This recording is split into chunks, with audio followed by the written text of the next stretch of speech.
Action. Go. Okay. So I was just saying that we've got the Dante virtual sound card. We've got a 16-channel audio interface built into this. We're using 13 of those.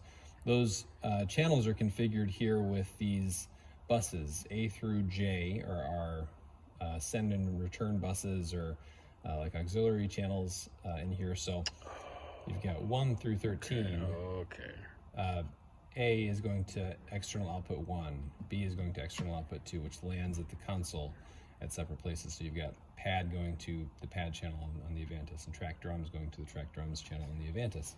But how you actually get these audio tracks sent here to these buses is handled in the sends section of the session view. So right now we're in arrangement view. If I want to toggle this on and off, these returns, to view those, I can hit the R to turn those off and clean up my workspace. If I go to session view, I can do the same thing with sends. So I've got this S down here is the sends. And to get click into bus J, you just go down to this knob and turn it up. So I got click going into bus J. I've got original track and cues going into bus J. Pad is going into bus A, and then these groups, this is all routed for you ahead of time, but just in case it's done wrong, if I made a mistake or if something you're not hearing it, this is where to look. Drums are going to B, which if I tab back over to arrangement view and look at my returns, B is track drums. So that's how that gets there, is this knob here. And C is percussion, that matches with the returns. I is the auxiliary. D is bass, synth bass. D also acoustic. If I look at the return, track acoustic is E. That means that this knob has to be up for E. Same thing with the electrics, H in that case, G for the keys. So that's how routing is handled for all of these.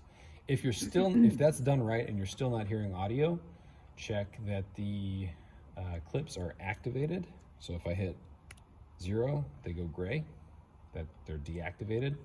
If you accidentally hit the 0 key and don't notice it, you can toggle those on and off that way. Also, you can deactivate and reactivate tracks. So this could be orange and activated, but this could be grayed out. And then what it would look like, you wouldn't hear anything, but you would see that audio meter is gray while the other ones are green. That's because this is turned off. Cool. Great. And then probably a word about MIDI routing too. So that's for all the audio tracks. For any of the MIDI tracks, like the Pro Presenter, Select Playlist, or Select Playlist Item, that routes out to Network MIDI port channel 1. The trigger slide also goes to Network MIDI port channel 1. Auto Tune needs to go out to Network MIDI channel 1. And then so Chris Power saw this, and if you need to change the order of service at all, so if you add something to the service and where this song 3, locator 4, would have been item 11, if you need to make that item 12, you would replace this MIDI clip with local Ableton files, templates, and tools, and then Pro Presenter, and then select playlist item, not select playlist, but select playlist item. And you go get 12, and you drag that up to right there.